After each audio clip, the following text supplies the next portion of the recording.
Voilà mon petit robot en version améliorée.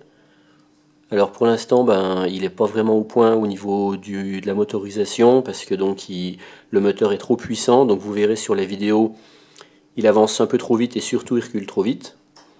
Mais bon, ça c'est pas grave. Le principe c'était de récupérer le concept, c'était de vérifier que le schéma électronique marche. Et c'est le cas, il marche. Donc vous allez voir ça dans la vidéo.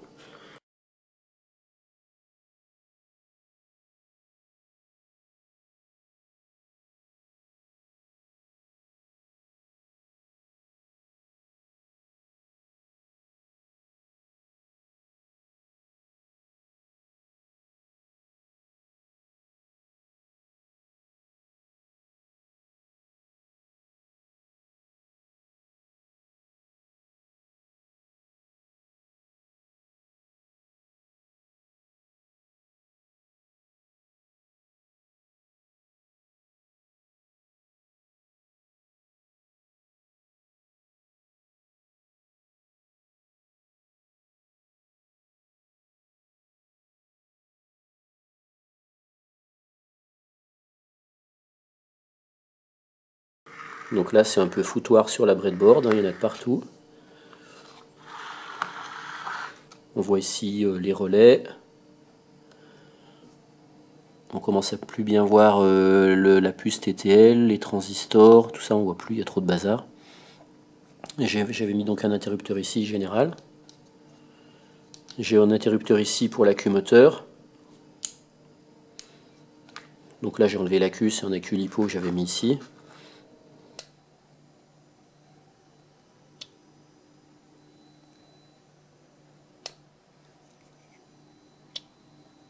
Voilà, là on entend bien les relais qui travaillent.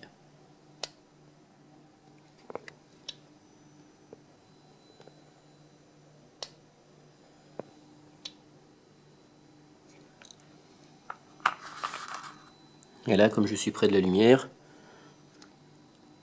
le condensateur s'est chargé.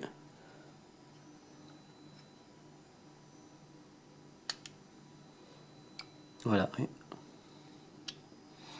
Et là, vous voyez, on entend bien que quand j'appuie sur le bouton poussoir, la LED va s'allumer, mais le condensateur, le relais, lui, va basculer, parce que j'ai vidé le condensateur.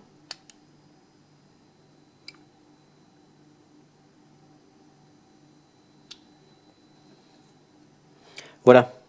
Maintenant, je vous montre donc ce que ça donne en vrai, sachant que, comme je vous disais, l'entraînement, le moteur n'est pas très bon.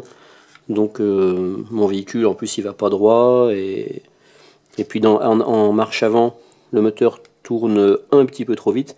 Et en marche arrière, il tourne beaucoup trop vite. Ce qui fait que j'arrive pas à maîtriser le mouvement. Il faudrait que j'ai un moteur plus adapté, mais je pense que je vais avoir ça sur un prochain petit modèle. Je pense que je vais réimplanter ma breadboard, le principe, le concept, sur un véhicule qui sera un peu mieux au niveau motorisation.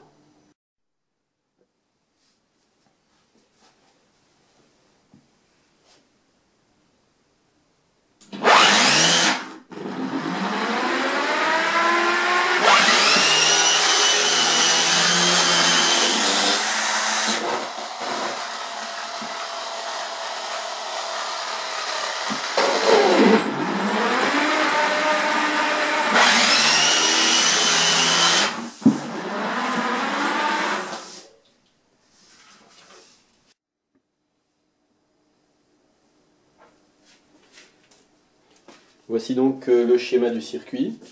Là j'ai la ligne de mon circuit à peu près en 5,3-5,5 volts. Ici j'ai l'interrupteur général du circuit.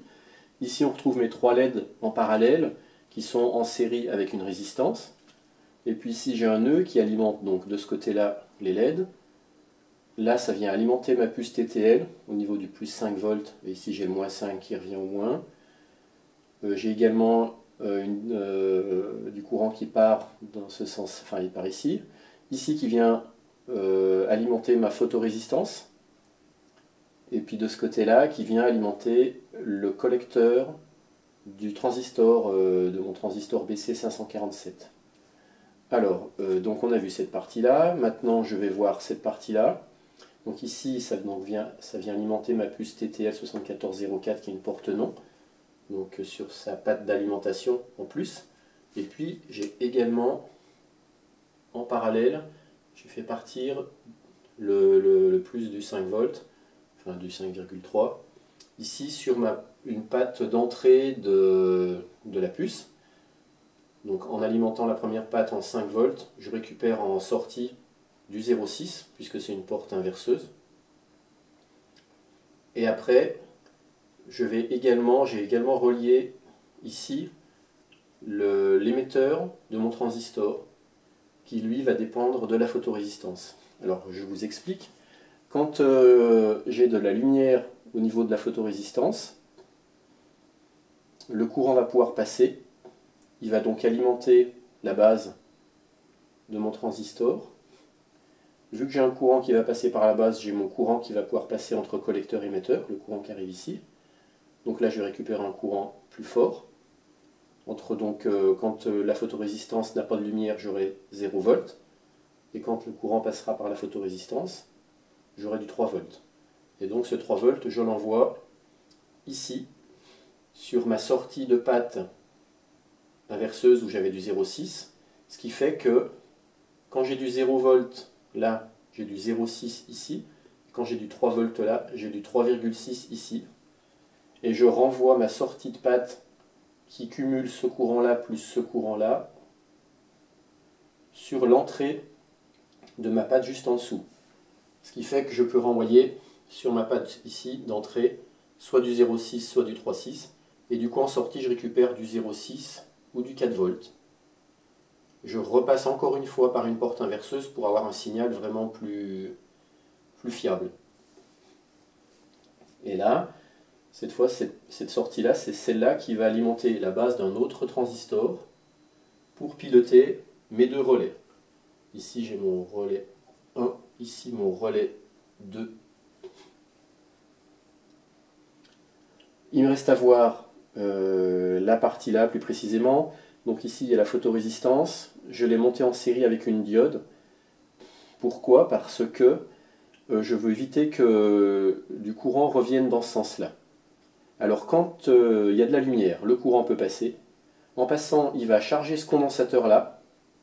Et il va également, comme je disais tout à l'heure, alimenter la base. Alors pourquoi j'ai mis un condensateur? Parce que ce que je veux, c'est que mon véhicule, il avance, enfin, et on va dire ici, il y a un obstacle. Mon véhicule est là, avec les LED qui éclairent, qui envoient de la lumière. Tant qu'il n'y a pas de retour de lumière, je veux qu'il avance. Quand il va s'approcher de l'obstacle, la photorésistance va détecter un reflet de lumière. Donc le véhicule va s'arrêter. Il va repartir en marche arrière. Mais ce que je ne voulais pas, c'est que dès qu'il recule et que de nouveau il n'ait plus le reflet de lumière, eh bien qu'il s'arrête et qu'il reparte de nouveau en marche avant. Donc j'ai mis un condensateur de façon à ce que la marche arrière se fasse plus longtemps. Et donc en fait, plus mon condensateur aura de capacité, plus ça servira de temporisation pour que mon véhicule recule le plus longtemps possible. Enfin, le temps de recul dépendra du temps de décharge de ce condensateur. Alors comment ça se passe? Quand le courant passe là, ça charge le condensateur et il passe ici. Mais après, quand il n'y a plus de lumière, il n'y a plus de courant qui passe là. Et du coup, comme il y a une charge qui s'est accumulée ici, cette charge elle va pouvoir continuer d'alimenter la base du transistor.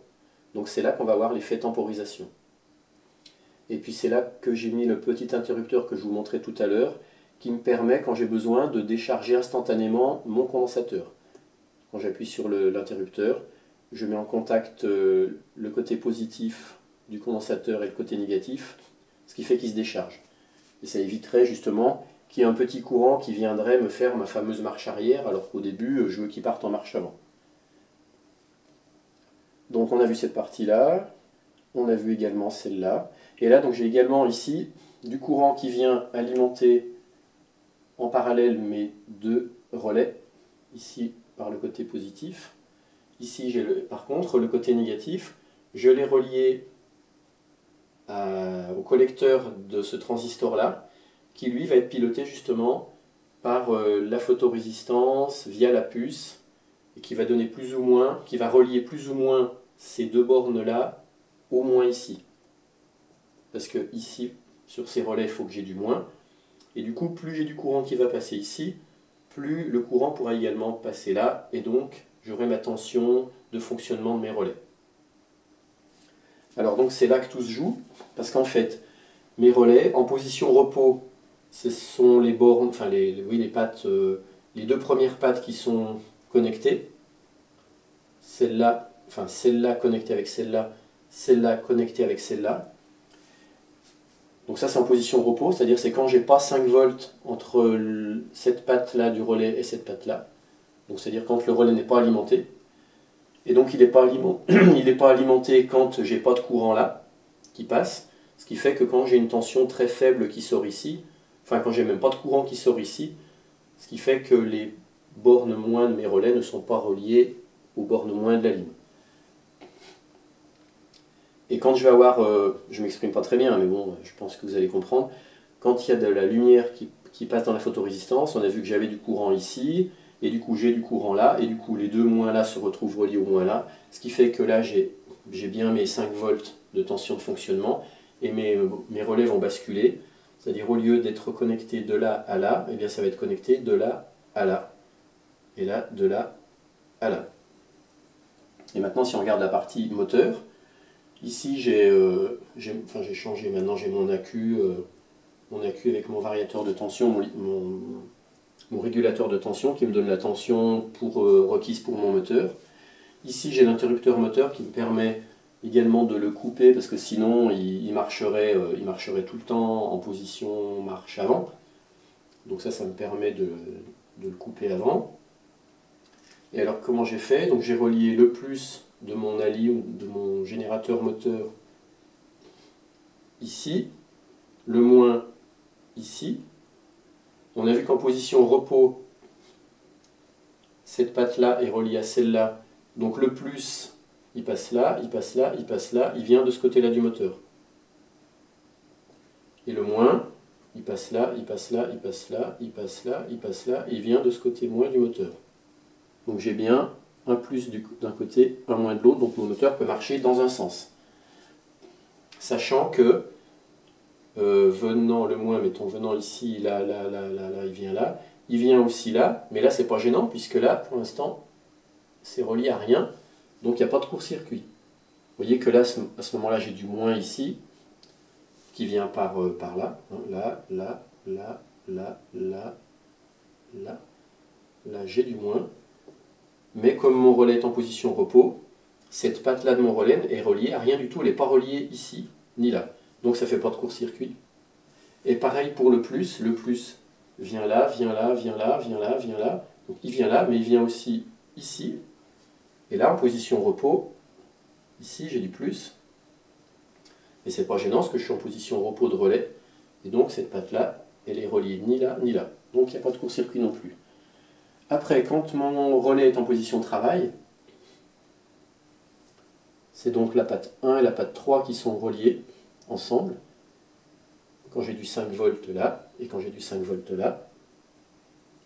Cette fois, c'est ces deux pattes-là aussi qui sont reliées. Et là, cette fois, le plus, il va où? Eh bien, le plus, hop, il part là, là, là. Au lieu de venir comme ici tout à l'heure là, maintenant il vient là. Ici, ici, ici. Et là, maintenant, je me retrouve avec du plus ici. Le plus vient là, il vient sur la patte du milieu qui est reliée à rien, donc il n'y a pas de court-circuit. Et le moins, il vient ici, et là, il part ici. Et cette fois, il vient là, là, alimenté là, en moins. Et puis là, la patte du milieu qui est reliée à rien. Et donc, on voit bien que cette fois, j'ai inversion de sens de rotation du moteur. J'ai bien le plus et le moins dans les sens opposés de tout à l'heure.